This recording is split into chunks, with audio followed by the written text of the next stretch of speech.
If you're wondering if there's macro mode on Samsung Galaxy A07, first of all, as you can see right here in the camera main app, we don't have any plant icon, which usually is macro mode. Also, if we click on the zoom options, there's no macro mode as well.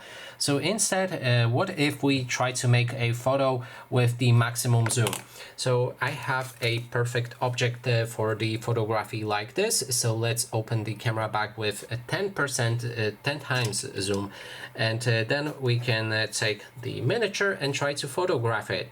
So as you can see, you will see in a moment, the quality isn't bad when you zoom in from afar, but if you take the mini or something very close to the camera, it will be blurred. So here's the photo if I took that miniature next to the camera, just basically touching it, and here's the difference with the far away photo. So it doesn't have the strict macro mode, but you can take close-up photos like that. And that is basically everything. Thanks so much for watching, and if you like this video, please consider subscribing.